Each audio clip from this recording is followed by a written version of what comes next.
Hola, bienvenidos al Breviloquio, un espacio que tiene el propósito de rescatar los apuntes que cotidianamente se quedan archivados en mis libros, de las lecturas que hago del Evangelio. No voy a prometer hacerlo diariamente, ni tampoco quiero quedar mal cuando ocurra una falta de esta apuesta virtual. Sin embargo, lo hago con el propósito de compartir aquellas cosas que amo hacer, entre ellas escribir, leer y hablar sobre lo que me gusta.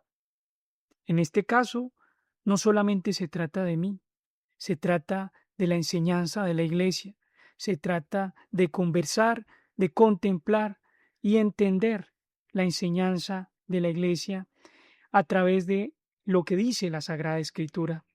En este sentido, bienvenidos a este segundo capítulo, 8 de julio del 2026, en el que leeré el Evangelio según San Mateo, capítulo 10, versículos del 1 al 7, que dice lo siguiente.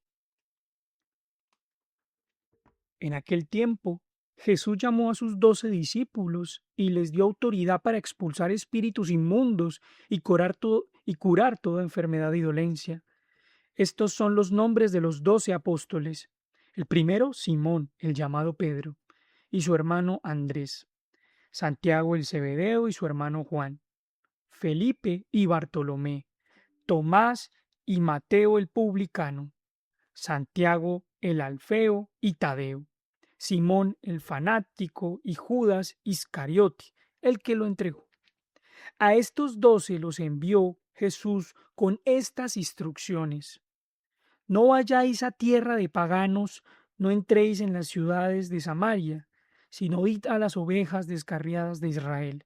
Id y proclamad que el reino de los cielos está cerca. Palabra de Dios. Te alabamos, Señor.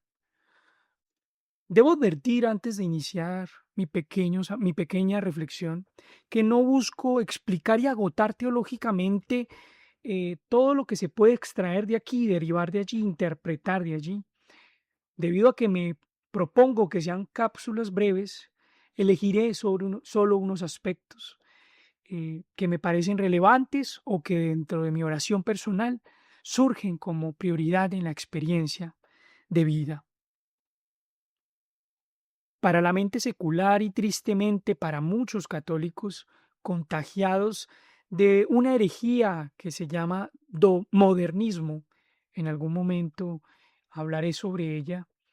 Hablar de jerarquía, de poder espiritual, de la autoridad de Jesús, resulta como si se hablara en lenguaje retrógrado u oscuro.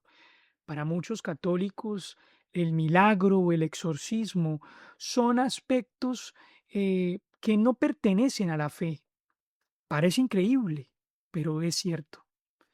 El mundo moderno detesta la idea de una iglesia militante que combate demonios reales y prefiere muchas veces reducir la fe o la iglesia entera a una especie de ONG pacifista que se dedica a una terapia emocional buscando que todos vivamos internamente un sentimiento de paz.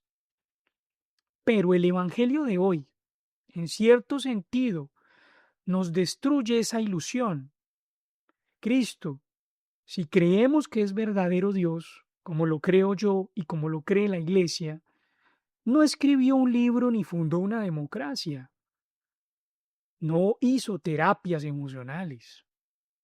Todos podemos darnos cuenta que instituyó una jerarquía visible, eligió a hombres singulares con nombres y rostros precisos, conocidos por el pueblo, y les delegó un verdadero poder, un poder que en filosofía llamaríamos ontológico, sobre el mal y la enfermedad, un poder que viene de él y que por él los apóstoles pueden actuar. No desestimemos como católicos la realidad innegociable que nuestra fe debe defender sobre lo sobrenatural, pues lo sobrenatural existe y porque existe, existe lo natural. Esa autoridad entregada a los 12 apóstoles lo podemos comprender como la raíz de aquello que en teología y en apologética se denomina sucesión apostólica, expresión clave para la fe católica. A través de los siglos, a través del paso del tiempo, esos rostros visibles de los apóstoles y de aquellos sucesores de los apóstoles se fueron convirtiendo en esa sucesión ininterrumpida, es decir, que no se agota, que no se ha acabado, de obispos y sacerdotes que hoy nos administran a los fieles los sacramentos, el bautismo, la primera comunión, la confirmación, la confesión, la sagrada Eucaristía, la comunión, la Santa Misa, la unción de los enfermos. El contacto real con nuestro Señor Jesucristo y la extensión de su gracia en este plano terrenal no se da por una espiritualidad abstracta, por un sentimiento ambiguo, por únicamente una intelección, un ejercicio intelectual o una fe a la carta donde cada uno vive su espiritualidad a su acomodo.